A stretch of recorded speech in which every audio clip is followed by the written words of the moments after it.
देख रहे हैं नेशन व्यू रमेश भट्ट के साथ। नमस्कार। खबरों पर अपना नजरिया बनाने के लिए जानना बेहद जरूरी है कि उसका असर आप पर क्या होता है।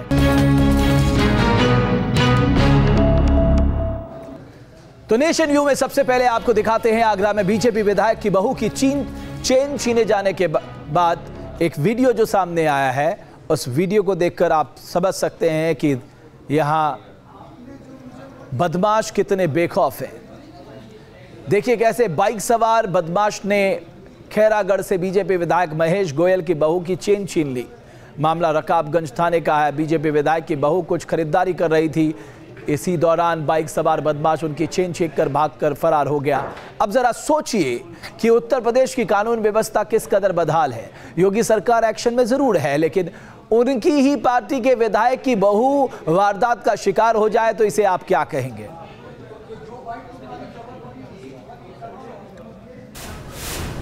बैसाखी पर बीजेपी की बल्ले बल्ले। बीजेपी ने दिल्ली से लेकर असम तक के उपचुनाव में कमल खिला दिया। पार्टी ने 10 जगहों पर हुए उपचुनाव में 5 सीटों पर कब्जा जमाया, तो वहीं दिल्ली में सत्ताधारी आम आदमी पार्टी की जमानत जब्त हो गई।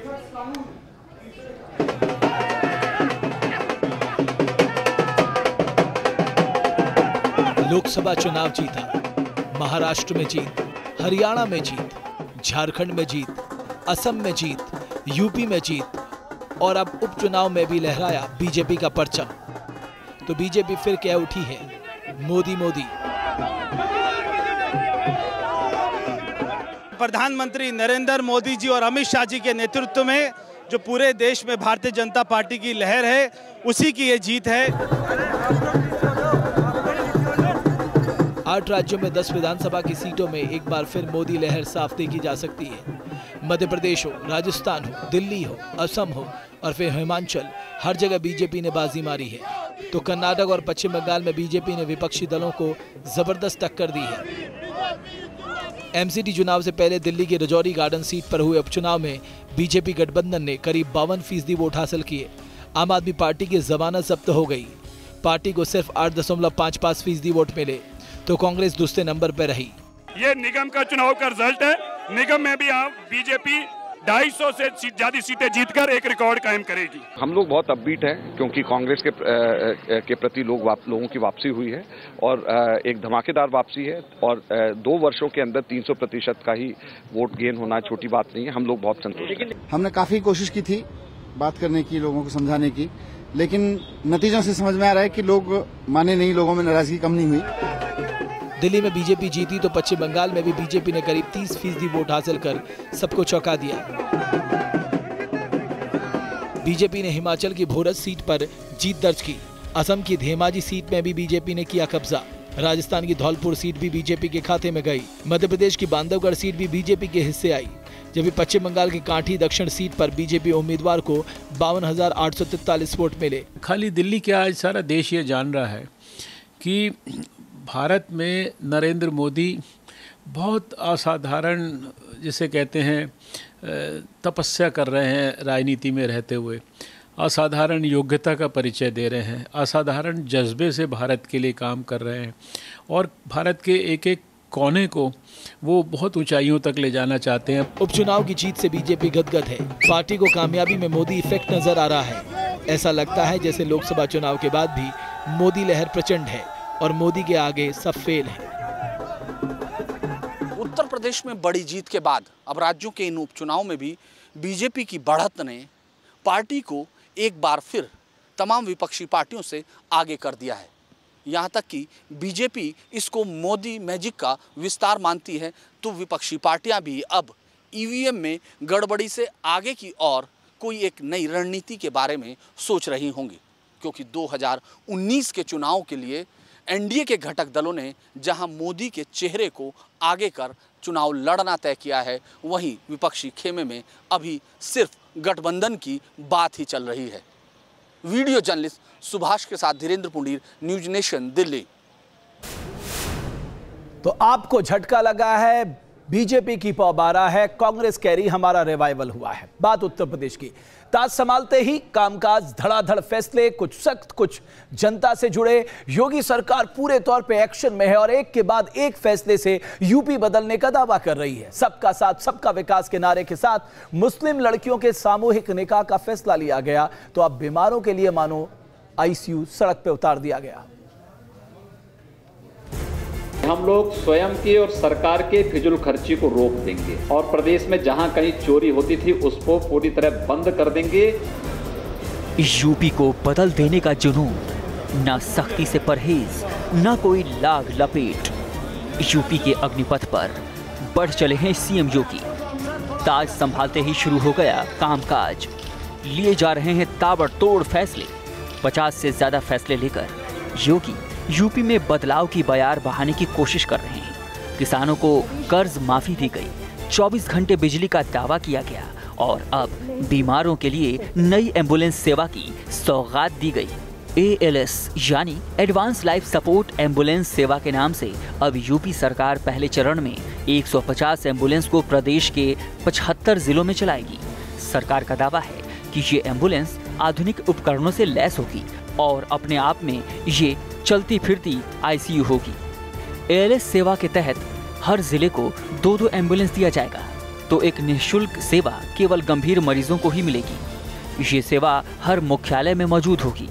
एक जीवन को बचाने में, और यह कार्य तो हमारा स्वास्थ्य विभाग आज एक साथ कर रहा है कि हम हर जिले को तत्काल 2-2 लाइफ सपोर्ट एम्बुलेंस उपलब्ध करवा रहे हैं और शीघ्र ही 100 नई एम्बुलेंसेस हम उपलब्ध कराएंगे। और जवाबदेही के साथ ये सुनिश्चित कर दिया गया है कि इसको हम जो भी पैसा देंगे NHM के अंतर्गत भारत सरकार उसका भुगतान करेगी, राज्य सरकार को उसका भुगतान नहीं करना है। इस परियोजना की कुल लागत करीब 95 करोड़ रुपए बताई जा रही है। एडवांस एम्बुलेंस सेवा मुहैया कराने वाली एजेंसी ने लखनऊ में कंट्रोल रूम बनाया है तो वहीं सभी एम्बुलेंस GPS से लैस होगी। कोशिश रहेगी कि मरीजों तक एम्बुलेंस 10 मिनट में पहुंच जाए। यह हमारी सामान्य एम्बुलेंस सेवा के रूप में एडवांस लाइफ सपोर्ट एम्बुलेंस सेवा होगी जो CMO या CMS के अधीन हर जिले में संचालित होगी। और हम लोगों ने कह दिया कि GPS से जुड़ा होगा, उसको पर किलोमीटर कितना पैसा देना है GPS बताएगा, उसके अनुसार उसको भुगतान होगा। बीमारों को जल्द एम्बुलेंस का दावा तो गरीब मुस्लिम लड़कियों के निकाह में मदद। सबका साथ सबका विकास के मंत्र पर आगे बढ़ने का दावा करने वाली योगी सरकार में कन्यादान योजना की शुरुआत भी की जाएगी। गरीब मुस्लिम लड़कियों का सामूहिक निकाह कराने का भी फैसला किया गया है। इसके लिए योगी सरकार सद्भावना मंडप योजना की शुरुआत करने जा रही है। सरकार ने इसके लिए पूरा खाका भी तैयार कर लिया है। योगी सरकार हर जिले में सद्भावना मंडप बनवाएगी। हर जिले में साल भर में या फिर 6 महीने में 100 लड़कियों की शादी करवाई जाएगी। जाहिर है योगी अपने कर्मपथ पर बढ़ चले हैं पूरी रफ्तार से। बदलाव की बातें करने वाली सरकार एक्शन में है और अब इंतजार नतीजों का है। लखनऊ से विनोद मिश्रा के साथ टीम न्यूज़ नेशन। इधर कुलभूषण जाधव मामले में भारत और पाकिस्तान के बीच राजनयिक स्तर पर बातचीत जारी है। हिंदुस्तान ने इस मामले में काउंसलर मुलाकात की मांग की है। वहीं दावा किया गया है कि सरकार ने ईरान से साल 2016 में ही जाधव की गुमशुदगी दर्ज करा दी थी। कुलभूषण जाधव की रिहाई के लिए राजनयिक स्तर पर कोशिशें शुरू हो चुकी हैं। भारत सरकार इस मामले में पाकिस्तान में मौजूद भारतीय दूतावास के जरिए बातचीत कर रही है। वहीं विदेश मंत्रालय ने जाधव पर लगे आरोपों को सिरे से खारिज कर दिया है और पाकिस्तान को कुलभूषण के खिलाफ ठोस सबूत पेश करने की चुनौती दी है। वो पाकिस्तान में कैसे मौजूद हैं? सारी संभावनाएं ये हैं जो हमने पहले भी कहा था और जिसका अब हमें यकीन है कि वो किसी प्रकार से उनको अगवा करके पाकिस्तान ले जाया गया और वो तब से 1 साल से ऊपर पाकिस्तान की हिरासत में है। हिंदुस्तान इस मामले में पाकिस्तान से काउंसलर एक्सेस की मांग कर रहा है ताकि जाधव से संपर्क किया जा सके और उन्हें कानूनी मदद दिलाकर रिहाई का रास्ता निकाला जा सके। वहीं विदेश मंत्रालय ने जाधव के पास जाली पासपोर्ट के पाकिस्तानी दावे को भी नकार दिया।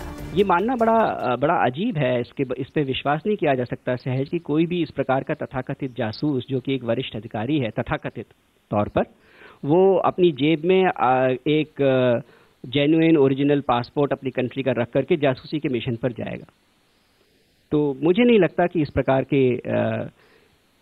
के आरोपों के पीछे या इस प्रकार के कथनों के पीछे कोई तथ्यपरक बातें हैं। वहीं जानकार मानते हैं कि इस मामले में सरकार को पाकिस्तान पर कूटनीतिक दबाव बनाना चाहिए। इस समय पाकिस्तान की गवर्नमेंट बड़ी बड़ी डिफिकल्टी में है और पर इंडियन गवर्नमेंट को मामला ऊपर ले जाना चाहिए, इंटरनेशनल फोरम्स में ले जाना चाहिए। ईरान, सऊदी अरेबिया, अमेरिका से प्रेशर डलवाना चाहिए पाकिस्तान के ऊपर। कुलभूषण जाधव को पाकिस्तानी मिलिट्री कोर्ट से मिली सजा पर गृह मंत्री और विदेश मंत्री सरकार का पक्ष लोकसभा में रख चुके हैं। हिंदुस्तान में जाधव के समर्थन में जगह जगह प्रदर्शन हो रहे हैं। पूरा देश एक सुर में कह रहा है, कुलभूषण को बचाना है। कुलभूषण यादव को रिहा करो, पाकिस्तान मुर्दाबाद। कुलभूषण यादव की रिहाई को भारत ने अपने सम्मान का सवाल बना लिया है। डिप्लोमेटिक चैनल के जरिए पाकिस्तान से बातचीत तो जारी है, लेकिन नतीजे अभी दूर दूर तक धूमिल ही दिखाई दे रहे हैं। वीडियो सुभाष चंद के साथ मधुरेंद्र कुमार, न्यूज़ नेशन, दिल्ली। बेटी की शादी में 1 करोड़ रुपए का दहेज सुनकर आप चौंक गए होंगे, ये बात सच है। राजस्थान के कोटपुतली में एक चाय वाले ने बेटी की विदाई में भारी भरकम दहेज दे दिया। अब गुर्जर समाज के सामने नीलामी का वीडियो वायरल हुआ तो आयकर विभाग ने लगे हाथ नोटिस भेजकर लीलाराम से जवाब मांगा है। नाबालिग बेटियों की शादी के मामले में गिरफ्तारी भी हो सकती है। चाय की कैंटीन चलाने वाले लीलाराम गुर्जर ने जब बेटी की विदाई में दहेज देने के लिए रुपए देने शुरू किए थे तो वहां मौजूद हर शख्स हैरान रह गया। 500 रुपए की गड्डी से 1 लाख रुपए से शुरू हुई ये गिनती 10 लाख, फिर 20 लाख, फिर 50 लाख रुपए होते होते 1,51,000 रुपए में जाकर खत्म हुई।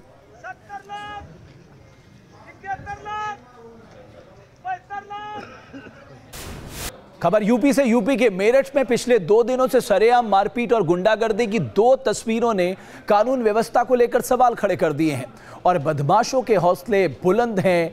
20 सड़क पर एक युवक और उसकी मंगेतर के साथ बदसलूकी की गई और फिर पीड़ित युवक ही हवालात पहुंच गया। देखिए रिपोर्ट।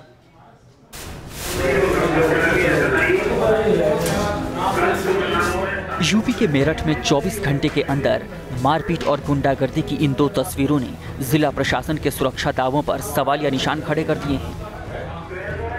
मेरठ में एक बार फिर सड़क पर सरेआम गुंडागर्दी देखने को मिली। बताया जा रहा है कि मंगेतर को छोड़ने गए एक युवक को कुछ बदमाशों ने सड़क से लेकर पुलिस चौकी तक पीटा। इंतहा तो तब हो गई जब मदद की गुहार लगाते हुए पुलिस चौकी पहुंचे युवक को लॉकअप की हवा खिला दी गई। और आरोप तो ये भी है कि थाने में घंटों लड़की गिड़गिड़ाती रही, लेकिन पुलिस के कानों पर जूं तक नहीं रेंगी।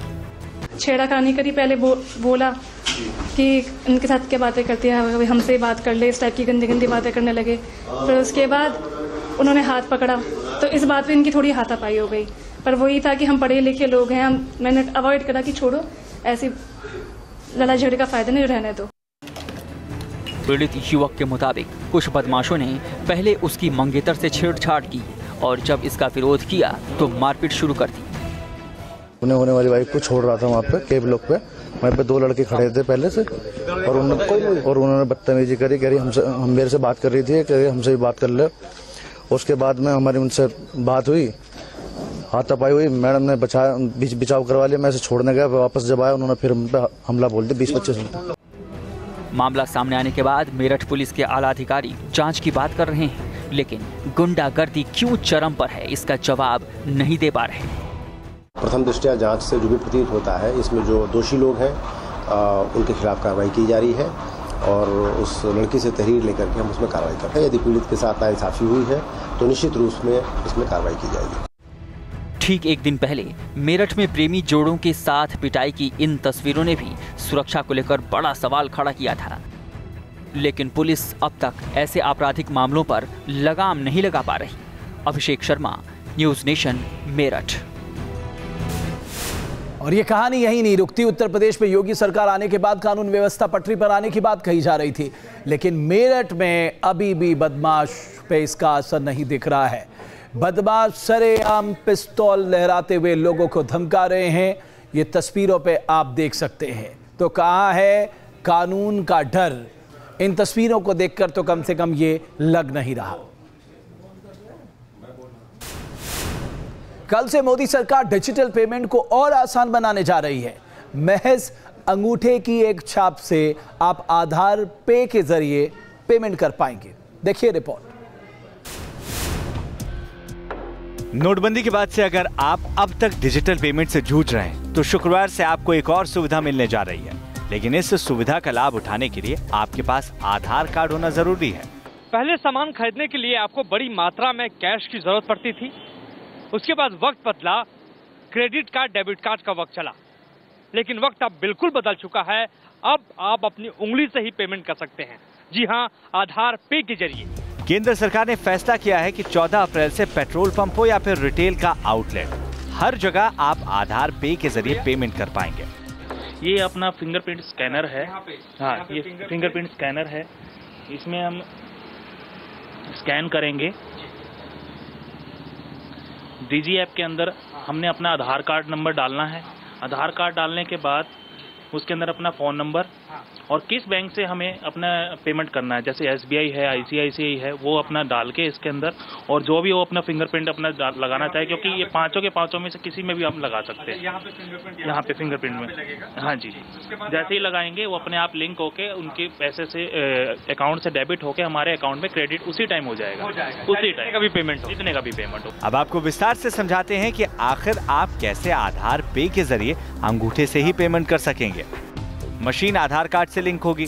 पेमेंट के वक्त ग्राहक से उसके बैंक का नाम पूछा जाएगा। मशीन ऑपरेटर उस बैंक के सर्वर से मशीन को लिंक करेगा। जितने रुपए का सामान लिया हो उतने रुपए मशीन में एंटर किए जाएंगे। मशीन पर ग्राहक के अंगूठे का निशान लगेगा और अंगूठे का निशान मैच करते ही पेमेंट हो जाएगी। तो अगर आपका बैंक खाता आधार से जुड़ गया है तो आप बिना कैश के तो शॉपिंग कर ही लेंगे, साथ ही चेंज की दिक्कत भी आपको नहीं होगी। आपको क्या लगता है कि अब इसे खुदरा व्यापारियों तक पहुंचा देना चाहिए? छोटी छोटी जो दुकानें वहां तक इसको पहुंचा देना चाहिए। 100%, बिकॉज वहां पर भी तो चेंज की जरूरत पड़ती है। चेंज कहाँ से आएगी? वो उनको भी जरूरत पड़ती है इन चीजों की। तो ये सबको सब जगह होना चाहिए ओवरऑल। तो उसमें क्या है कि आदमी जो है फ्री हो जाता है। तो देखिए, सबसे बड़ी बात इन्होंने ये कही है कि नोटबंदी के बाद सरकार का ये सबसे बड़ा फैसला है कि अब आप कैश के जरिए नहीं, क्रेडिट कार्ड के जरिए नहीं, डेबिट कार्ड के जरिए नहीं, अंगूठे यानी उंगली के सहारे पेमेंट कर सकते हैं। वीडियो जर्नलिस्ट अनूप कुमार यादव के साथ मोहित राज दुबे, न्यूज़ नेशन, दिल्ली।